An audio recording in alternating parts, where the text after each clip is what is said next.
था और ये पहली बार था जब किसी ने उसे धमकी दी थी। चैंगजेन गुस्से में अपने लोगों को बुलाता है और थोड़ी देर में वहाँ बहुत से लोग आ जाते हैं हथियार लेकर। चैंग उन्हें जैंगी के घर ले जाता है। एक आदमी उसके घर के गेट पर स्वॉर्ड से मारता है पर वो स्वॉर्ड ही टूट जाता है। सभी ये देखकर डर जाते हैं और समझ जाते हैं कि ये लोहे का दरवाजा है। जैंगी ये सब कैमरे से देखता है और सोचता है ये कमजोर और भूखे लग रहे हैं। जैंगी अपने किचन के नल से पाइप लगाता है और सभी पर पानी से अटैक करने लगता है, जिससे कुछ ही लोग बचकर भाग पाते हैं। जैंगी ये देखकर बहुत खुश था क्योंकि ऐसे टेम्परेचर में पानी सबसे खतरनाक हथियार है। चैंगजेन के घर पर बचे हुए लोग आते हैं और वो कांप रहे थे और जिस्म की गर्मी बांट रहे थे। चैंग पूछता है क्या हुआ, तुम लोग एक लड़के को नहीं पकड़ पाए? वो बताते हैं वो लड़का बहुत तेज है, उसका दरवाजा मेटल का है और उसने हम पर पानी से अटैक किया। चैंग कहता है उसके दरवाजे पर नजर बनाए रखो, वो कभी ना कभी तो बाहर आएगा ही और तब हम उसे पकड़ लेंगे। बिल्डिंग के एंट्रेंस पर अंकल यू कुछ लोगों के साथ स्नो हटा रहे थे और सुपरमार्केट तक जाने का रास्ता बना रहे थे, पर वो रियलाइज करते हैं कि स्नोफॉल ज्यादा तेज है और वो काम नहीं कर सकते और गिव अप करके वापस चले जाते हैं। जैंगी उन्हें देख रहा था। न्यूज में सभी को बताया जा रहा था कि स्नो डिजास्टर नॉर्मल है, पर जैंगी जानता था कि 90% लोग फ्रीज हो चुके हैं। फैंग्यू उसे मैसेज करके पूछती है क्या वो ठीक है? जैंगी कहता है वो ठीक है। फैंग्यू कहती है उसे भूख लगी है और उसने बहुत सारा खाना खरीद रखा है और फिर खाना मांगती है। जैंगी उसे एक लॉबस्टर की फोटो भेजता है। फैंग्यू ये देखकर गुस्सा हो जाती है और सोचती है इसीलिए वो सिंगल है। उसकी बेस्ट फ्रेंड जैंगी को मैसेज करती है कि तुम्हारी वजह से फैंग्यू दुखी हो गई है। जैंगी रिप्लाई देता है कि ये ड्रामा अच्छा नहीं है। उसकी दोस्त कहती है ये स्नोफॉल ज्यादा दिन नहीं रहेगा, तो वो अपने पड़ोसियों की हेल्प क्यों नहीं करता है? ऐसे में वो फैंग्यू को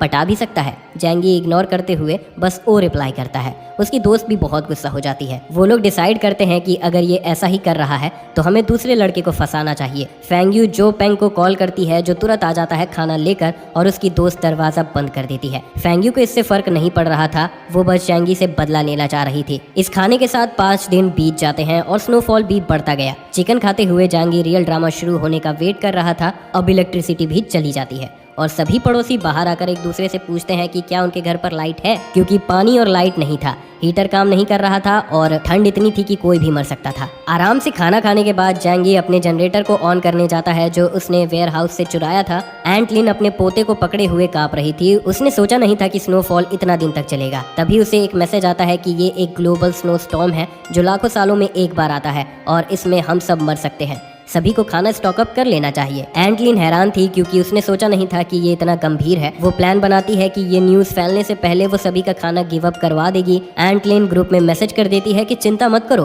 पानी और लाइट के लिए काम चल रहा है, ये सब तुरंत ठीक हो जाएगा। अथॉरिटीज ने इसके लिए ऑर्डर दिया है और ऐसी सिचुएशन में कमेटी सारे प्रॉपर्टी का ध्यान रखेगी और जो भी कोऑपरेट नहीं करेंगे उन्हें पुलिस अरेस्ट कर लेगी।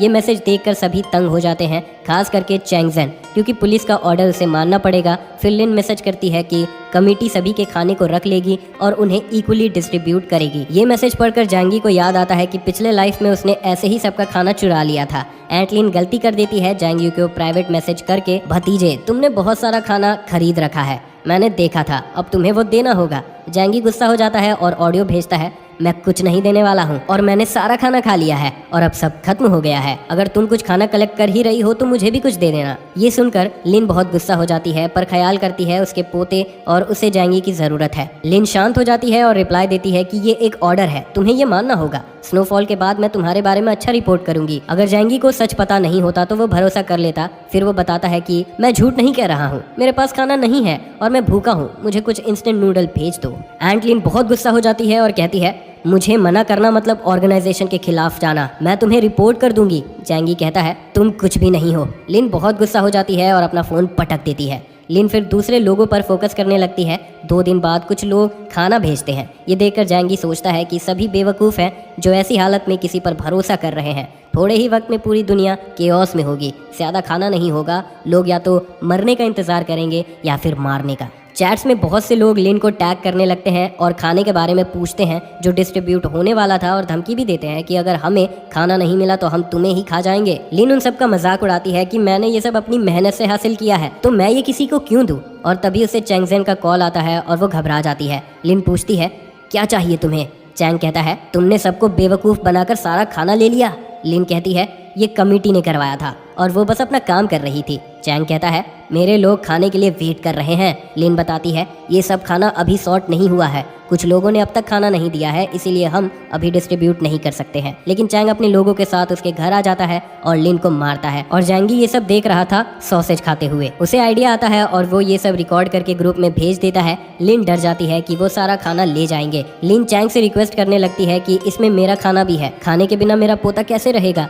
चैंग कहता है भाड़ में जा और उसे लात मार देता है।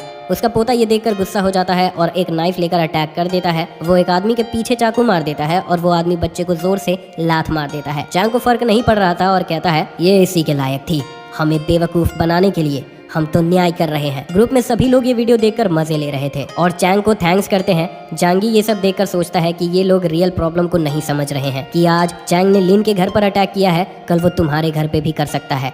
लेकिन जांगी के लिए वो खतरा नहीं था तो उसे फर्क नहीं पड़ता। कुछ देर बाद लिन हेल्प मांगती है कि क्या किसी के पास मेडिसिन है, मेरा पोता घायल हो गया है, डॉक्टर जाओ को सर्जरी के लिए मेडिसिन चाहिए। डॉक्टर जाओ को देखते हुए जांगी की आंखें बड़ी हो जाती है और हम देखते हैं कि ऐसा क्यों है। ग्रुप में सभी लिन का मजाक उड़ाते हैं, कोई भी उसका भरोसा नहीं कर रहे थे। जांगी सोचता है कि यही कर्मा है। बाहर स्नोफॉल 1 हफ्ते तक हुआ और सब कुछ जम चुका था, तो अगर बच्चा बच भी जाता तो क्या वो बिना खाने के जिंदा रह पाता। बहुत से लोगों को न्यूज का पता चल चुका था कि ये एक ग्लोबल स्टॉर्म है जो लाखों सालों में एक बार होता है और पूरा वर्ल्ड आइस एज में जा चुका है। जो भी बाहर भागने की कोशिश कर रहे थे वो भी जम चुके हैं। ग्रुप में लिन फिर से मदद मांगती है, मेरा पोता 2 दिनों से भूखा है, वो एक बच्चा है, क्या तुम उसे ऐसे ही मरते देखना चाहते हो, मैं इसके लिए पैसे भी पे करूंगी। ये देखकर कुछ लोग इंस्टेंट नूडल्स के पैकेट ऑफर करते हैं $2000 के लिए। जैंगी ये देखकर मजे ले रहा था कि लोग सिचुएशन समझ नहीं रहे हैं, जल्द ही उन्हें पैसे भी खाने पड़ेंगे। पैसे वाले होने की वजह से शिंग सोंग सभी से खाना खरीदने लगता है क्योंकि वो जानता था पैसे को वो नहीं खा सकता है। ग्रुप में एक सिंगल मदर हेल्प के लिए रिक्वेस्ट करती है कि वो और उसकी बेटी भूख से मरने वाले हैं, क्या कोई हेल्प करेगा। जैंगी याद करता है कि ये औरत अपनी बच्ची के साथ पास्ट लाइफ में काफी लंबा जी थी। स्टॉर्म के 10 दिन के बाद जैंगी वर्कआउट कर रहा था, उसे वीडियो कॉल आता है फैंग यू का। जैंगी उसका मजाक उड़ाता है कि तुम पतली हो गई हो, क्या तुम खा नहीं रही हो, और उन्हें चिकन भी दिखाता है। वो पूछती है कि इतने ठंड में उसका पसीना कैसे निकल सकता है। जैंगी बताता है कि उसके पास एक हीट प्लेस है और अब वो बाहर वॉक पे जाने का सोच रहा है।